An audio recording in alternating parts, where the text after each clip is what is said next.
none of them really went in those directions that I wanted to pursue. And I went in a completely different direction. The only thing that came out was abstract, and I still don't even know how that happened. So initially, I didn't want to share. I didn't want to share that it was me at all, because I felt so satisfied creating it and so satisfied after I created and saw the result. You can actually feel colour energies, which is a subject that I'm very passionate about, and I love sharing that with people. Hi, I'm Claire, founder of Open Stage Arts drama and singing classes for adults. Lots of the adults who come to our classes and online events are looking for a creativity that has been put on the back burner during their sensible grown-up years. I have found this to be true among other creatives too, so I've decided to find out more about the painters, photographers, writers, printmakers, actors, crafters, teachers, musicians and more that have found or refound their creativity later in life. For this episode, I'm speaking with Furrah Syed, who was put off pursuing art at higher education by the restricted courses available at the time. She successfully worked and studied in banking, finance, food sciences and marketing, then took a step back when her family moved for a time from London to India.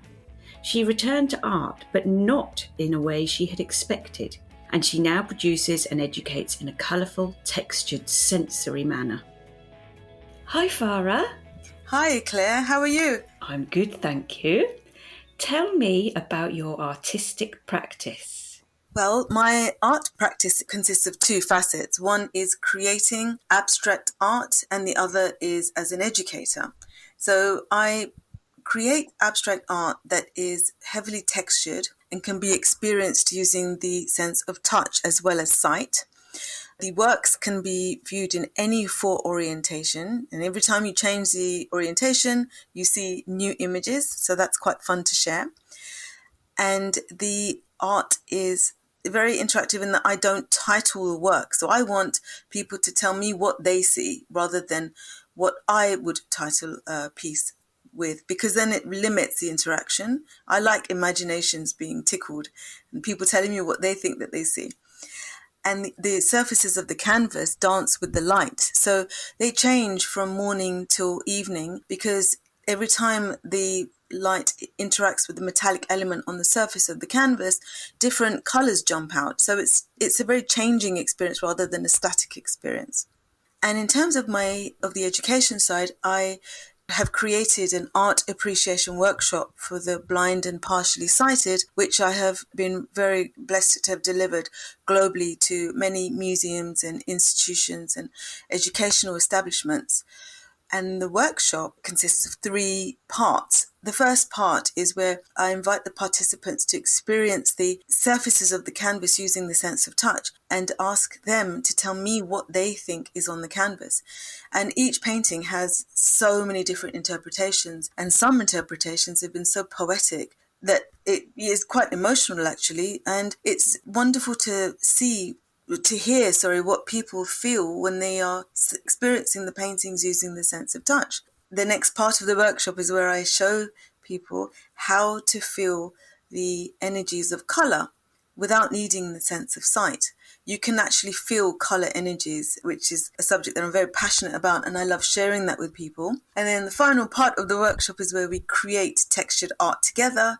It's just so much fun, and it's so enriching, and it's just really empowering for people to be able to create art in that way, and then to be able to share it with their family and friends. So it's been a joyous experience, something that I'm very, very grateful for. That sounds wonderful. How exciting. Did you have a good experience of the arts at school and growing up? I did. I was very blessed actually to have had wonderful art teachers. We had really good direction, and we're talking art and drama as well. So I'm very grateful for that experience, because for the teachers there to have shown enthusiasm and encouragement was rare in those days. It's just luck of the draw, really, the kind of teachers that inspire you. So yes, definitely had a great experience at school. I loved creating, and I used to have, my teacher was so sweet. She gave me a little wall in our classroom where when I was creating art, just for pleasure as well, I'd come in and she'd put it up on the wall, and then other students would be really like happy to see it, and they'd be saying to me, oh, when's the next one? So it was just a really nice experience to share art and have people actually enjoy it. So that I'm very, I'm so grateful for that. Growing up, I mean, coming from there, then I did fine art and textile design and history of art at A level, wanted to then consider going down the direction of doing it as a degree. But that was a different experience completely. Back in those times, it was all about conceptual art, and the honing in of skills of creating representational art using different mediums was just not around. And I went to all the main art schools around at the time, Central, Slade, Goldsmiths, to see the foundation courses that were on offer. And none of them really went in those directions that I wanted to pursue. So it put me off completely. And I went in a completely different direction. At that time, it was an interesting experience, but I'm really glad I didn't force myself to go and do an art degree just for the sake of it. I made a conscious choice, and I'm glad I did that. So what did you do instead? So I went in the direction of banking and finance for about 3 years, which was interesting. Great to have your own money for a change, etc. And then I really wanted to do a degree, and it takes a break from working, but I wanted to do a degree anyway. So I did a degree in food sciences and consumer studies, it was a very interesting modular degree, and it gave me a fantastic 3-year experience of learning about so many different industries, and I'm really, really happy I did it. And from there, I went into marketing. I was in marketing, working in the city for about 7 years from there. So that was a wonderful experience. Loved it, really enjoyed it, learned so much. And I have to say, every single time I do something, I learn a lot from it, and I take something from it to help me from whatever I'm doing currently. So, and then life gets busy. I got married, I had a daughter, you just get very immersed in everything else that's going on. So yeah, I embraced that. So that's what happened in the next 10 years or so after leaving my degree, my university experience. Yeah. I know you moved to India, and at that time you started to explore your creativity again, and that exploration took a turn you perhaps weren't expecting. Can you tell me about those experiences and what came out? Oh, absolutely. So we moved to Bangalore in India in 2006, and it was a life-changing experience, obviously, and it was a time in my life where I was able to just stop. Life in London was crazy busy. There was lots going on, and I just did not even think about creating art, let alone even experiencing. It was difficult. So when we went to India, it was just a wonderful experience to be able to just stop and live life in a different way, where I could also focus on what I wanted to do. Now, India just is the most amazing experience. Even if you go on a holiday or whatever, it just has so many different facets of assaults on the senses, smell, sight, sound, the color. It's just so many different things that happen when you're in India. And I loved every single part of it. Now, we moved into a home, and I needed to get some art together for the walls, etc. And I really just went looking to buy art, but I didn't see anything that really resonated. So I thought, you know what, I'm just going to create something just to see what happens. And I was very lucky to have stumbled across a fantastic art shop, which had the most highest of qualities of supplies.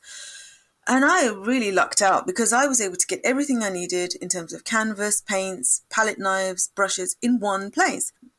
Picked up everything that I needed and brought it home and started to create. Now, for me, it just still leaves me confused and intrigued how this happened. All I wanted to create was representational art in my previous creation adventures. When I created my first canvas in India, the only thing that came out was abstract. And I still don't even know how that happened, but I'm very much the type of person that embraces things without questioning it too much. And I never looked back. Just the thought of creating representational art from that point onwards just didn't appeal to me at all. And the abstract art that came out from within, and it was very much an uninterrupted flow of energy. And because I wasn't creating with any parameters or for anybody else, just for myself, it was just such a beautiful experience for me, because I felt so satisfied creating it and so satisfied after I created and saw the result. And it was just me and the canvas. And I cannot tell you how grateful I am for that experience, because it was just so freeing. So from there, I just created what I wanted and put them up on my walls. And friends would come around and they'd say, "Oh, that's a really interesting piece. I like it a lot. Tell me who it is, because I'd like to maybe buy from the artist." So initially, I didn't want to share. I didn't want to share that it was me at all. And I didn't tell anybody until a friend clocked on, because she caught a glimpse of where I was working and what I was doing. But she didn't tell me. A few weeks later, she brought a friend round for a coffee. And it was this gentleman who basically then just said to me, "Okay, let's just cut to the chase. I like what you do. I love what you create. And I want you to exhibit in my next gallery show." So this gentleman had a number of galleries and was an art dealer as well. And I looked at my friend who brought him over. I said, basically, what on earth are you doing? But then at that point, I had to think about it, and I was ready to share. So from there, had a really great exhibition, many exhibitions to follow. And then I had a sellout solo show before I left India, which was just the most amazing experience. And just really, just so many things happened, going with the flow, and I embraced every stage of it. And it was always on my terms, for which I'm very, very happy about. And, it was crazy, having like a PR experience as well, because I had so many different articles in magazines, coverage on the TV, radio. It was just really, really great experience. Also getting papped at parties was just bizarre. But yeah, you just embrace it all. But yeah, so India was amazing for me. Wow, what a whirlwind experience. Texture started to play a really big part in your art practice, but not just in the creation of the pieces themselves. Can you tell me more about that development? Yes, absolutely. So again, I would give credit to that fantastic art shop because of the different shapes of palette knives that I was able to buy. And the paints the quality was fantastic. The colors, the fact that the textures in the paint held together without me needing to add any additional materials like gesso, etc. So I was able to just freely create lovely textures, but also I really embraced the flow on the canvas. So I loved being able to freely make markings on the canvas, and that then created the textures. I did explore different materials as well in some of my paintings, using things like papier mâché, and I use textured materials like sand as well. But texture, once I got the fact that I can have almost like a 3D experience when creating and then sharing the art, I loved and really embraced the concept of texture.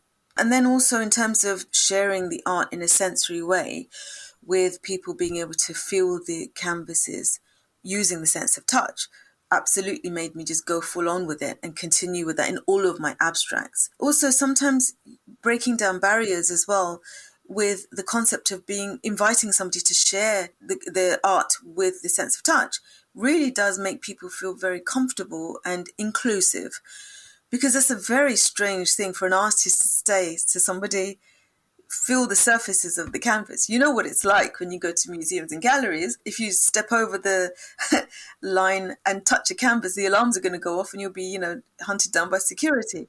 Absolutely understand that. So when people say to me, "What, I can touch it?" I love saying, yeah, absolutely, because the paints are very, very hardy, and I'm happy to embrace all of that. So it's just really, really nice to experience that.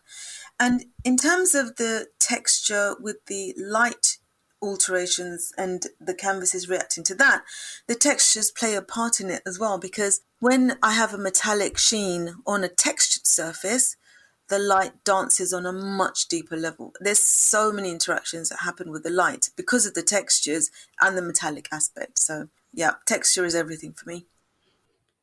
What medium do you work in then? And has that changed, for example, since your first visit to the art supply shop in India? Yes, it did, because I started creating with oils. So with oils, you have the limitation that the oils do not dry instantly in comparison to acrylics. So because I wanted to layer the paintings with different shades of colors, I couldn't do that very freely with oils. I had to create in sections. I had to create it in sections. I couldn't do it layer upon layer at the speed that I wanted to.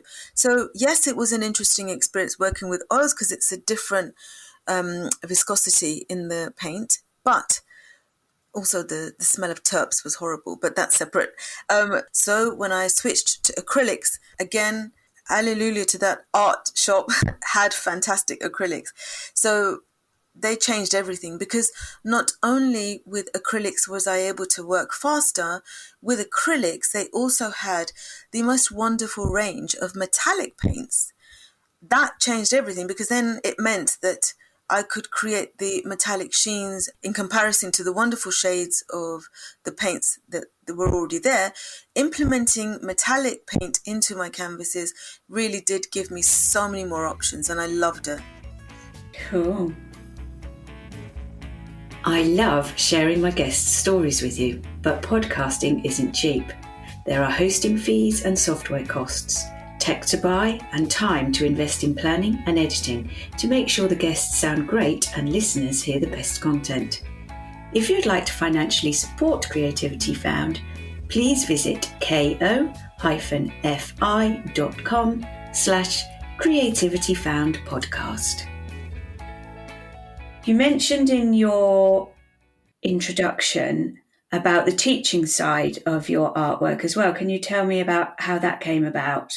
Yeah, sure. So my art appreciation workshop for the blind and partially sighted was created because I was very curious about how would it be if somebody who was blind or who was partially sighted would experience the works. And when I was in India, when I had started to invite people to feel the surfaces of the canvas using the sense of touch, I really wanted to delve further into this. So a friend of mine had a relative who was blind, and I was able to meet this person, and I was able to explore them experiencing my canvases using just a sense of touch. And the feedback that I got from this person was wonderful. The interpretations were so beautiful.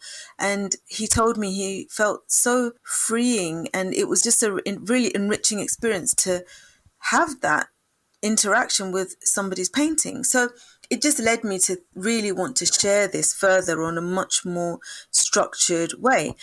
At the same time, I was also studying the concept of pranic healing, and that's healing with energy.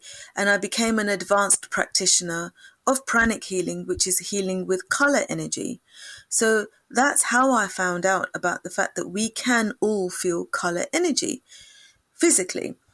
So that kind of like came at the perfect time. And again, as I said, I'm very much somebody who embraces an experience and, has an imagination to take it further. So when we came back to UK, with all these different experiences in mind, I put together my art appreciation workshop for the blind and partially sighted and basically started to deliver it. And luckily, at the same time, where I had a solo show in Hong Kong, I was at the same time invited to deliver a speech in Melbourne, because I'm an ambassador for the Clinton Foundation.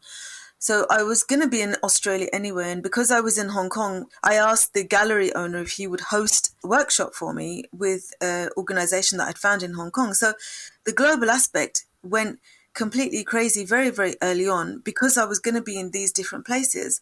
So I embraced it. And then because I knew I was going to be in Melbourne, I contacted Vision Australia, and they loved the concept and invited me straight away to be on their radio show. They asked if I could go to Sydney to deliver a workshop there. And I said, oh, yes. So it was embraced very quickly with such warmth.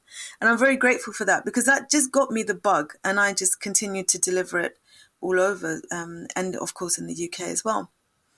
The workshop, as I said, I wanted to structure it so we got the experience of being able to share it fully with people, and they could experience it fully in each section. So the first section is where I invite people to feel the surfaces of the canvas and tell me what they think that they are feeling, with no right or wrong answer.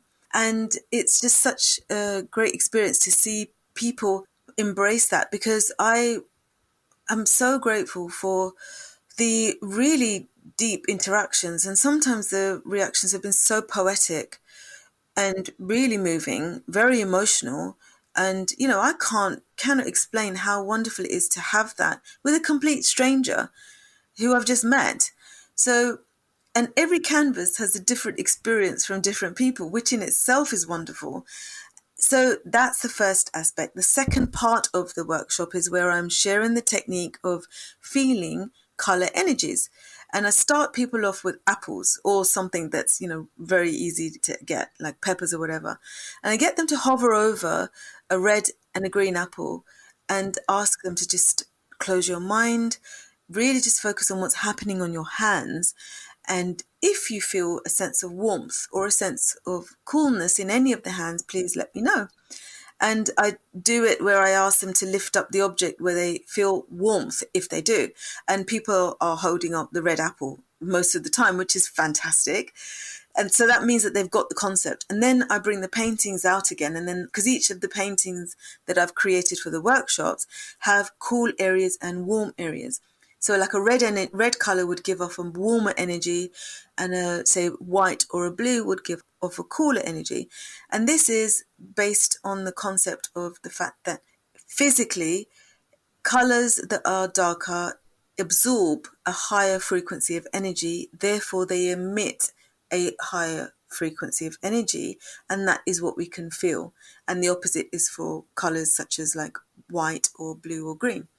So that is brilliant. I mean, the experiences on that have been fantastic. I had a lady on a workshop in Sydney, and she said to me she could feel warmth in her palm, but her fingertips were really cool. So she couldn't understand what on earth was going on. She says it's so distinctive in one hand. I don't know what's happening.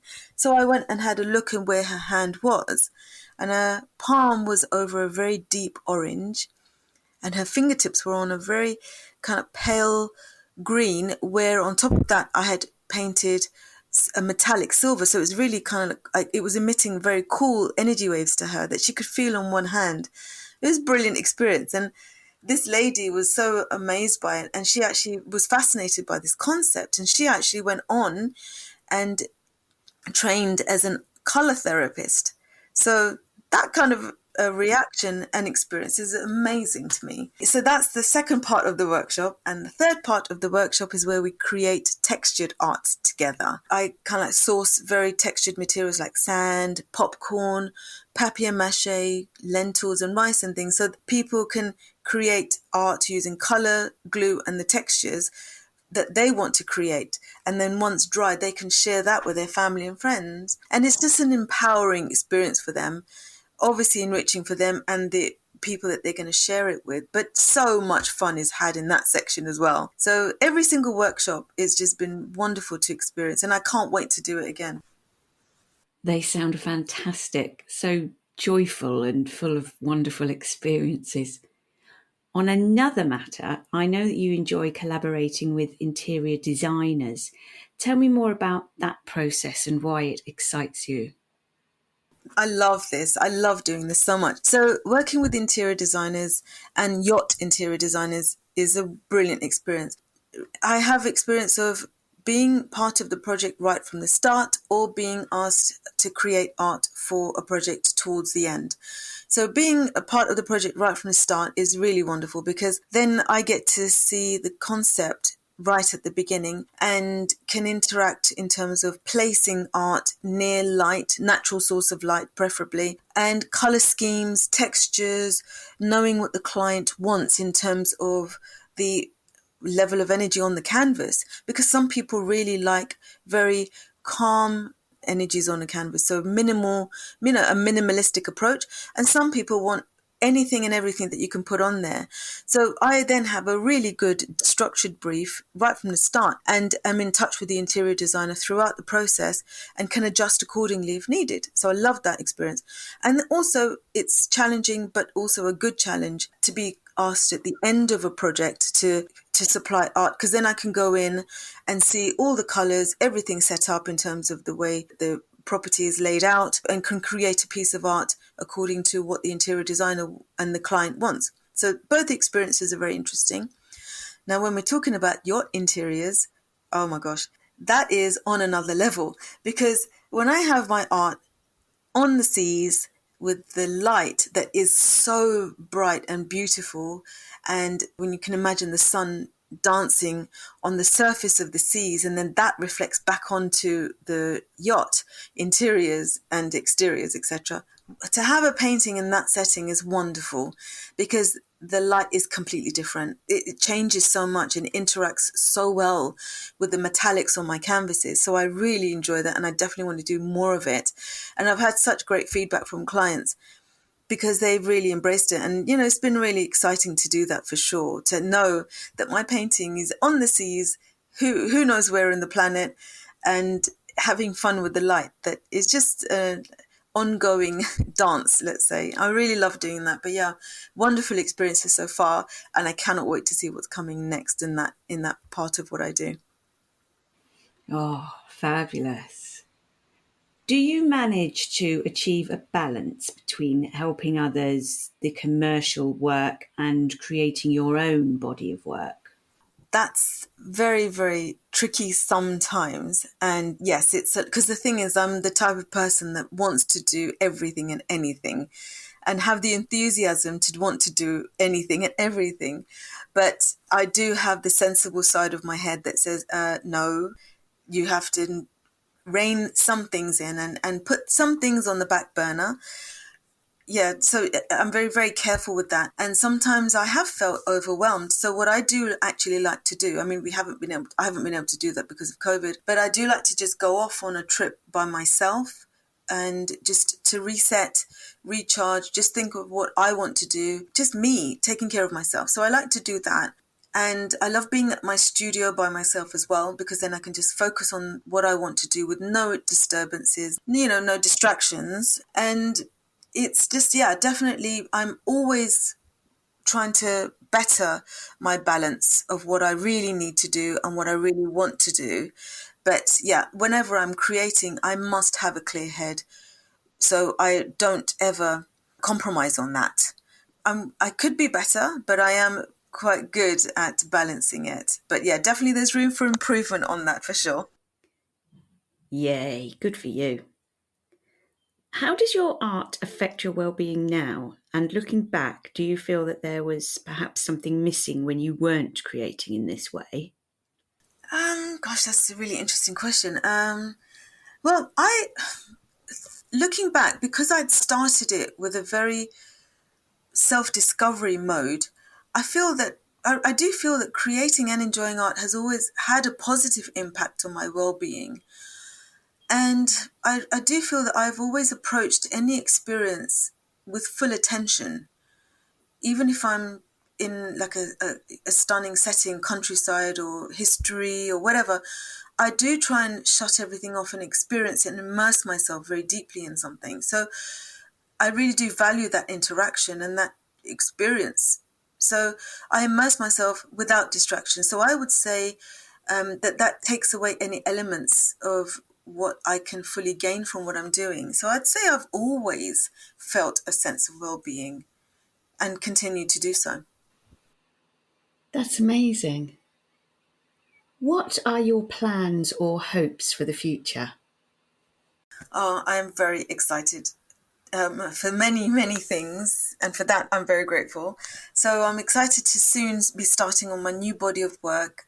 The working title at the moment is Alchemy on Canvas, and I have a lot of ideas that I really can't wait to put onto canvas and have that studio time as well, by myself with nothing else. I'm so looking forward to delivering more of my workshops in the UK and abroad when it's safe to travel. I've got a number of different countries that have approached me to deliver workshops there, as well as other organisations who want me to come back and deliver more. But yeah, can't wait to do that. And I can't wait to work more with interior designers, and definitely, yacht and super yacht interior designers. So really excited about many things. And as I said, so much gratitude for everything that's coming my way and that's already happened. Brilliant. Thank you. There are many, many podcasts out there. It's difficult to know where to start. So I like to ask my guests for their recommendations. You're welcome. So in terms of a podcast recommendation, I have to tell you that I love comedy, all genres, sitcoms, stand-up, rom-coms, and because of that, the podcast that I would like to recommend is one called Daddy Look at Me. And it's hosted by Helen Bauer and Rosie Jones. And they have so many hilarious comics on there. It's just a real joy. You have a laugh. It's just really, really good experience. And I would highly recommend to find the one with Shazia Mirza because, oh my God, it's just so funny. And it also gives a really interesting insight into the challenges that women face when growing up in a restricted Asian culture. I would recommend the podcast and all of the episodes, but I would highly recommend that particular one with Shazia Mirza. Excellent. Good choice. I haven't had any comedy yet.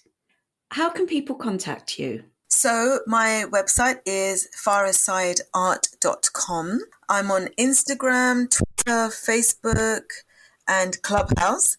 And if you just search for Furrah Syed, I will come up. Luckily, my name is spelt so weirdly. It means that I stand out. So I'm going to, make the most of that. So yeah, you can find me on all the platforms I've just mentioned. Amazing.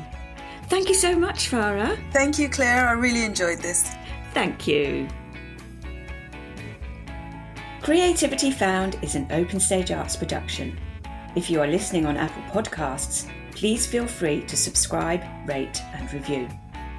If you would like to help fund future episodes, you can buy us a coffee. That's ko-fi, the online platform that helps creators receive financial support from fans of their work. Visit ko-fi.com/creativityfoundpodcast. If you have found your creativity as an adult and would like to talk to me for future episodes, drop me a line at claire@openstagearts.co.uk. On Instagram or Facebook, follow @creativityfoundpodcast, where you will find photos of our contributors' artworks and be kept abreast of everything we're up to.